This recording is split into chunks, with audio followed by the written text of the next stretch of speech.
প্রিয় ভাই বোনরা, আগের দিন আমরা প্রলয় উল্লাসের প্রথম অংশ পড়েছি, আজকে দ্বিতীয় অংশ পড়ব। দেখো, আমরা দেখলাম সপ্তমহা সিন্ধু দোলে কপল তলে, অর্থাৎ বিদ্রোহী ছেলে মেয়েদের প্রাণ দেওয়া এবং তাদের রক্ত দেওয়া এ আমাদের দেশবাসী সকলের কপলে অর্থাৎ গালে জল ছড়িয়ে নিয়েছে।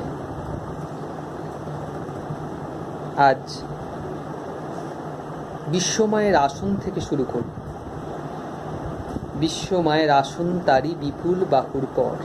উপনিষদে একটা কথা আছে, বীর ভোগ্যা বসুন্ধরা, অর্থাৎ বসুন্ধরা কাদেরকে ভোগ করে? বীরদেরকে। যারা বীর তাদেরকে বসুন্ধরা ভোগ করে। এ প্রসঙ্গে রবি ঠাকুরের একটি কবিতার নাম সোনার তরী। সেখানে আমরা দেখছি যে এক কৃষক ধান কেটে যাচ্ছে, ঈশ্বরের নৌকা এসে তার সমস্ত ধান নিয়ে চলে যাচ্ছে, কিন্তু কৃষক যখন বলছে আমাকে নাও তোমার নৌকায়, আমি এই একা নদীর ধারে কি করব, তখন বলছে তোমাকে নিচ্ছি না, তোমাকে নেওয়ার আমার জায়গা নাই, ছোট এ তরি তোমারই সোনার ধানে গিয়েছে ভরি, আমাকে নিতে হবে, আমাকে তোমার ফসল নিয়ে যাব, আমি তোমার সৃষ্টি নিয়ে যাব, ব্যক্তি তুমি জায়গা পাবে না। তাহলে ঈশ্বর কি নেয়? সময় আমাদের কাছে কি উপহার নেয়? আমাদের সৃষ্টি, মহাসৃষ্টি নিয়ে নেয়। তাই বিশ্ব মায়ের আসন, বিশ্ব মা বলতে আমাদের দেশ মা। এই দেশ মায়ের আসন কার বিপুল বাহুর ওপর ভর করে আছে? যার বাহুটা সত্যি করেই শক্তিশালী বা বিপুল। সে বাহু কার? সে বাহু বীর পুত্র বিনয় বাদল, দীনেশ মাস্টারদা, সূর্য সেন, এদের মতো বীর পুত্রের হাতে, এদের শক্তিশালী কাঁধে বিশ্ব মা তার আসন পেতেছেন। দেশ মা হাঁকে ওই জয় প্রলয়ঙ্কর, তোরা সব জয়ধ্বনি কর, তোরা সব জয়ধ্বনি কর। প্রলয়ের যে ভয়াবহতা, সেই ভয়াবহতার জয় দিয়েছেন কাজী নজরুল ইসলাম। মা ভই জগৎ জুড়ে প্রলয় এবার ঘনিয়াছে। মা ভই মানে ভয় করো না, নির্ভয়। ওই নির্ভয় আওয়াজে, ভয়হীন আওয়াজে জগৎ জুড়ে এবার প্রলয় ঘনিয়ে আসে। জরায় মরা মুমূর্ষুদের প্রাণ লুকানো এই বিনাশে। যারা জরাগ্রস্ত, যারা মরে গেছে, যারা মুমূর্ষু, মৃতপ্রায়, তাদের বিনাশের মধ্যে দিয়ে নতুন একটা দিন আসছে, নতুন একটা উষা আসছে। রবি ঠাকুরও বলেছিলেন, আদমরাদের ঘা মেরে ভাই বাঁচা, আদমরাদের ঘা মেরে তুই বাঁচা। তো যারা আদমরা, যারা মুমূর্ষু, যারা জড়ায় মরায় একদম ভেঙে চুরে গেছে, তাদেরকে সম্পূর্ণরূপে নির্মূল করে নতুন প্রাণের, নতুন সকালের শুভ উদ্বোধন হবে প্রলয় উল্লাসের মধ্যে দিয়ে। আর সেটা কার কাঁধে, কার হাত ধরে আসবে? ওই বিপ্লবী তরুণদের হাত ধরে। এবার মহানিশার শেষে আসবে উষা অরুণ হেসে করুণ বেশে।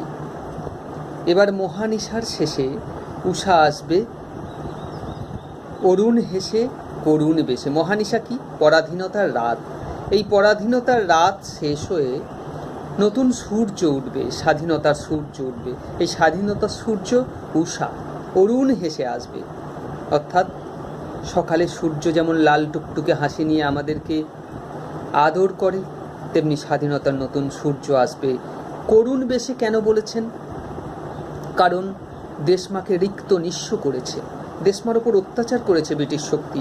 এরপর যে স্বাধীন ভারতবর্ষ আমরা পাবো, সে ভারতবর্ষর করুণ, কারণ অনেক বিপ্লবী তরতাজা প্রাণ বলি দিয়ে তার বিনিময়ে আমরা পাবো স্বাধীন ভারতবর্ষ। তাই করুণ বেশি। এই জন্য আমাদের স্বদেশী আন্দোলনের গান মায়ের দেওয়া মোটা কাপড় মাথায় তুলে নে রে ভাই, দিন দুঃখিনী মা যে তোদের, এর বেশি আর সাধ্য নাই। দিন দুঃখিনী হয়ে গেছে আমাদের মা, আমাদের মাকে সবাই লুটে পুটে শেষ করে নিয়েছে। আমাদের মা রিক্ত নিঃস্ব। সেই স্বাধীন ভারতবর্ষ দিগম্বরের জটায় হাসে শিশু চাঁদের কর। দিগম্বর মানে যার কোনো পোশাক নাই, দি কি যার অম্বর, কোনো পোশাক নাই, মহাদেব। এই মহাদেবের জটায় যেমন এক ফালি চাঁদ আলো দেয়, পূর্ণিমার মতো পূর্ণ চন্দ্র নয়, ঠিক তেমনি স্বাধীনতার যে স্বাধীনতা আমরা পাবো, সেই স্বাধীনতায় শিশু চাঁদের কর দিগম্বরের জটায় যেমন হাসে, ঠিক তেমনি একটি শিশু দেশ নতুন করে হাসবে। হতে পারে সে শিশু, অর্থাৎ স্বাধীন ভারতের পর যে দেশ আমরা পাবো সে দেশ শিশু, সদ্য জন্ম নেওয়া স্বাধীন দেশ, সে দেশ শিশু, কিন্তু তার হাসিটি বড় নির্মল, ওই চাঁদের মতো, ওই দিগম্বরের চাঁদের মতো।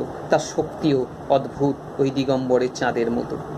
আলো তার ভরবে এবার ঘর, সে আলোয় কোনো কালিমা নাই, সে আলো অন্ধকার দূর করে আলোয় আলোয় ভরিয়ে দেবে ঘর। তোরা সব জয়ধ্বনি কর, তোরা সব জয়ধ্বনি কর। ওই সে মহাকাল সারথি রক্ত তড়িৎ চাবুখানে, রনিয়ে ওঠে হ্রেসার কাঁদন বজ্রগানে ঝড় তুফানে। মহাকাল সারথি হয়েছে। কার সারথি? রথের সারথি। এই যেন একটা যুদ্ধ।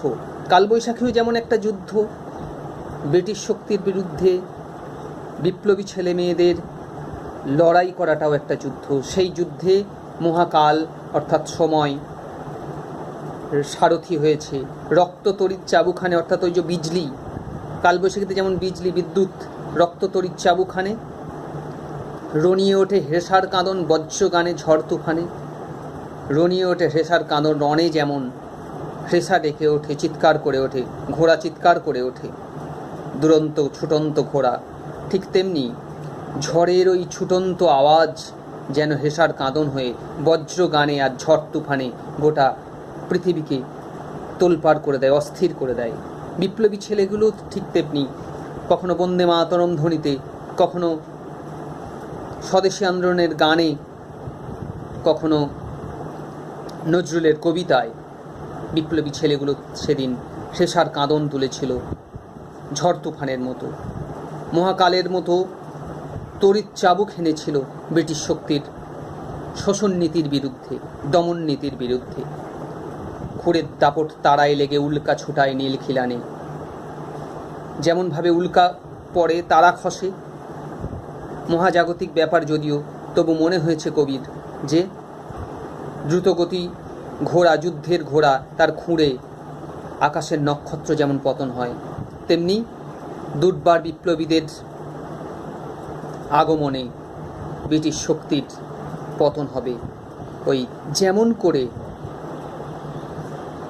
যেমন করে তারা খসে যায়, দূর আকাশের তারা, ঠিক তেমনি করে ব্রিটিশ শক্তি, এত শক্তিশালী শক্তিও একদিন তারার মতো খসে যাবে এই বিপ্লবী ছেলেদের বিদ্রোহের গতিতে। গগনতলে নীল খিলানে। অন্ধকারার বন্ধকূপে দেবতা বাঁধা যজ্ঞজূপে পাষাণ স্তূপে। অন্ধকারার বন্ধকূপে বন্দি করা হয় বিপ্লবী ছেলেদেরকে। তোমরা জানো তার জন্য আন্দামান সেলুলার জেল। ক্লাস 11-এ উঠে এরকম আরেকটা কবিতা তোমাদের নজরুলের পড়তে হবে। অন্ধকারার বন্ধকূপে দেবতা বাঁধা যজ্ঞজূপে পাষাণ স্তূপে। অন্ধকারার বন্ধকূপে যেভাবে বিপ্লবী ছেলেদেরকে বেঁধে রাখা হয়, বিপ্লবী ছেলেদেরকে ব্রিটিশ শক্তি দমন করে রেখেছে, শোষণ করছে, তারাই আজকে দেবতা ভারতবর্ষের। পরাধীন ভারতের দেবতা তো তারাই। তাই দেবতা বাঁধা যজ্ঞজূপে, জূপ বলতে যে জূপ কাঠে পশু বলি হয়, সেই যজ্ঞজূপে আজকে যজ্ঞজূপ কোনটা? কারা। সেই কারাগারের যজ্ঞজূপে আজকে বাঁধা আছে ভারতের দেবতা, অর্থাৎ বিপ্লবী ছেলেরা, যাদেরকে বেঁধে রেখেছে কোথায়? শিকল দিয়ে বেঁধে রেখেছে। যার জন্য নজরুল একদিন লিখেছিলেন শিকল ভাঙার গান। কারা রইল লৌহ কপাট, ভেঙে ফেলকর রেলোপাট, রক্ত জমাট শিকল পূজার পাষাণ বেদী। তো সেই শিকল ভাঙার গান আজ আমরা দেখতে পাচ্ছি যে অন্ধকার আর বন্ধকূপে দেবতা বাঁধা যজ্ঞজূপে পাষাণ স্তূপে দেবতাদের বেঁধে রেখেছে ব্রিটিশ শক্তি, কিন্তু সেই দেবতা বাঁধা থাকবে না। সে দেবতার বিজয় রথ আমাদের দরজার কাছে, আমাদের স্বাধীনতার সূর্যের কাছে। এই তোরে তার আসার সময়, ওই রথ ঘর ঘর, তার আসার সময় হয়ে গেল। রথের ঘর ঘর আওয়াজ আমরা পাচ্ছি, শোনা যায় ওই রথ ঘর ঘর, তোরা সব জয়ধ্বনি কর, তোরা সব জয়ধ্বনি কর। ধ্বংস দেখে ভয় কেন তোর, প্রলয় নূতন সৃজন বেদন, অসাধারণ সারি। নজরুল ইসলামের কোটেশন যুক্ত যত আমরা ব্যবহার করি, যত কোটেশন, তার মধ্যে এটি একটি উল্লেখযোগ্য কোটেশন। ধ্বংস দেখে ভয় কেন তোর, প্রলয় নূতন সৃজন বেদন। বলছে আজকে ধ্বংস দেখে তোর ভয় কেন? আজকে বিপ্লবী ছেলেদের ধ্বংস, এই ধ্বংস অনেক মায়ের চোখের কোণে জল এনেছে, অনেক সংসারকে শেষ করে দিয়েছে, অনেক রক্তে মাটি ভিজে গেছে। হয়তো এই ধ্বংস আমাদের কাছে কাঙ্ক্ষিত নয়, আমাদের যন্ত্রণার কারণ এই ধ্বংস। অনেক মায়ের বুক ফাটা আর্তনাদে সেদিন ভিজে গেছে বাংলা, এপার বাংলা ওপার বাংলা, দুই বাংলায় গোটা ভারতবর্ষ। তাই বলছেন নজরুল, ধ্বংস দেখে ভয় কেন তোর, প্রলয় নূতন সৃজন বেদন। ধ্বংস দেখে ভয় করিস না, এই ধ্বংসের মধ্যে, প্রলয়ের মধ্যে নতুন সৃজন বেদন আছে। একজন মা যখন তার সন্তানকে জন্ম দেয় তখন যন্ত্রণায় ছটফট করে। সেই সৃজন বেদন, সেই সৃজন অর্থাৎ সৃষ্টির জন্যে যে বেদনা, সেই বেদনার পরে সেই মা যখন তার সন্তানকে দেখে তখন তার যে তৃপ্তি, সে তৃপ্তি তো ভাষায় প্রকাশ করা যায় না। তেমনি আজকে দেশমা পরাধীনতার যন্ত্রণায় ছটফট করছে। একটা স্বাধীনতার জন্ম দেবে সে, সেই স্বাধীনতার জন্মের জন্য তার যে যন্ত্রণা, তার জন্য যে রক্তক্ষরণ, তার জন্য যে অনেক বিপ্লবীদের প্রাণদান, তার মধ্যে দিয়ে নতুন সৃষ্টির সকাল দেখেছেন কাজী নজরুল ইসলাম। তাই বলছেন ধ্বংস দেখে ভয় কেন তোর, প্রলয় নূতন সৃজন বেদন। আসছে নবীন জীবন হারা, অসুন্দরের করতে ছেদন। নতুন জীবন হারা আসছে, অসুন্দরের করতে ছেদন। অসুন্দরের করতে ছেদন বলতে যত কিছু অসুন্দর আছে, আমরা দেখেছি কালবৈশাখীর ঝড় যেমন অসুন্দরকে ছেদ করে দেয়, মরা ডাল যেমন ভেঙে যায়, ঝরা পাতা যেমন ঝরে যায়, উড়ে যায়, কিন্তু যারা যোগ্য তারা থেকে যায়, ঠিক তেমনি আসছে নবীন জীবন হারা, অসুন্দরের করতে ছেদন। আজকে নতুন স্বাধীনতার সূর্য অসুন্দরকে ছেদন করতে আসছে। তাই সে এমন কেশে বেশে, প্রলয় বয়েও আসছে হেসে, মধুর হেসে। এমন কেশে বেশে, এমন কেশ এলিয়ে, রবি ঠাকুর বলেন নাই নির্ঝরের স্বপ্নভঙ্গতে, কেশ এলাইয়া ফুল কুড়াইয়া, রবির কিরণে হাসি ছড়াইয়া, দিভরে পরাণে ঢালি, শিখর হইতে শিখরে ছুটিব, ভূধর হইতে ভূধরে লুটিব। ঠিক তেমনি দিগন্ত ছুটে যাওয়ার যে চরমতম উন্মাদনা, সেই উন্মাদনা আজকে বিপ্লবী ছেলেদের মধ্যে কবি দেখেছেন। তাই সে এমন কেশে বেশে, কালবৈশাখী যেমন কেশে বেশে আসে, কেশ এলিয়ে অর্থাৎ গোটা মেঘময় কালো মেঘে যেন আকাশ ছেয়ে কেশ এলিয়ে আসে, হেসে আসে, মানে অট্ট হেসে আসে। মধুর হেসে কেন না, নতুন সৃষ্টি করে সে, ভেঙে আবার গড়তে জানে সে চিরসুন্দর। অসাধারণ সারি, ভেঙে যে গড়তে জানে সেই চিরসুন্দর। আমরা দেখেছি বিপ্লবী দামাল ছেলেগুলো বিদেশি শক্তির সব কিছুকে পুড়িয়ে দিয়ে দেশজ শক্তির নতুন করে বরণ করে নিয়েছে, বিলিতি পোশাক বর্জন করে দেশীয় পোশাককে বরণ করে নিয়েছে। গান্ধীজির মাধ্যমে চরকা আন্দোলন বা আরও অনেক কিছু আন্দোলনের কথা আমরা জানি, বিশেষ করে স্বদেশী আন্দোলন। সেই আন্দোলনের মধ্যে দিয়ে অনেক ভাঙা আছে, আবার অনেক গড়া আছে। এই ভেঙে গড়তে জানে যে সেই চিরসুন্দর। তোরা সব জয়ধ্বনি কর, তোরা সব জয়ধ্বনি কর। ওই ভাঙা গড়া খেলা জেতার কিসের তবে ডর। বিপ্লবী ছেলেদেরকে কবি বলেছেন তারা ভাঙা গড়ার খেলা করে। কীরকম ভাঙা গড়া? তারা মানে না কখনো আইন, তারা দুর্বার, কিন্তু তবু তাদের এই দুর্বারতার মধ্যে দিয়ে নতুন সৃষ্টিকে তারা বরণ করে। তারা এত দূর ভাঙতে পারে যে নিজের জীবনকে পর্যন্ত বাজি রাখতে পারে। তারা এত দূর ভাঙতে পারে নিজের সংসার, নিজের সমাজ থেকে নিজেদেরকে হারিয়ে দিতে পারে, ফুরিয়ে দিতে পারে, তবু একটা নতুন কিছু গড়তে পারে স্বাধীনতার জন্য। ওই ভাঙা গড়ার খেলা যে তার কিসের তবে ডর। মহাদেবের মধ্যেও, পৌরাণিক তাৎপর্যে মহাদেবের মধ্যেও এই নমুনা আমরা দেখি যে উনিও ভাঙতে পারেন আবার গড়তে পারেন, তার রুদ্ররূপে ভাঙতেও পারেন আবার গড়তেও পারেন। তাই মহাদেব এত বন্দিত, এত আলোচিত দেব একটা পৌরাণিক তাৎপর্যে। ঠিক ওইভাবে এই ছাত্র সমাজ, এই তরুণ তুর্কিরা যেন ভেঙে, পরাধীনতার নাগপাশ ভেঙে, শিকল ভেঙে নতুন স্বাধীনতার সূর্য গড়ার জন্য এগিয়ে এসেছে। তাই বলছে, ওই ভাঙা গড়া খেলা জেতার কিসের তবে ডর, তোরা সব জয়ধ্বনি কর, বধুরা প্রদীপ তুলে ধর। নতুন শতাব্দীর সূর্য উঠছে, নতুন স্বাধীনতার সূর্য উঠছে, তাই প্রদীপ তুলে ধরতে হবে, বরণ করতে হবে। যদিও সুকান্ত তার প্রিয়তমা সুতে লিখছেন, জানি আমার জন্য কেউ প্রতীক্ষা করে নেই মালায় আর পতাকায়, প্রদীপে আর মঙ্গল ঘটে। জানি সম্বর্ধনা রটবে না লোকমুখে, মিলিত খুশিতে মিলবে না বীরত্বের পুরস্কার। এ আক্ষেপ সৈনিক কবির ছিল প্রিয়তমাসু কবিতায়। কবি সুকান্ত ভট্টাচার্য এরকম কথাই লিখেছেন। কিন্তু তবু কবি নজরুল ইসলাম স্বাধীনতা আন্দোলনকারী ওই কালবৈশাখীর মতো মহাশক্তি বিপ্লবীদের জন্য প্রদীপ তুলে ধরতে বলছে। স্বাধীনতার নতুন সূর্য ওঠার জন্য, সেই সূর্যকে বরণ করার জন্য, নতুন শিশু স্বাধীন দেশকে বরণ করার জন্য, একসঙ্গে এই তিনকে বরণ করার জন্য কবি বধূদের বলেছেন, তোমরা প্রদীপ তুলে ধরো।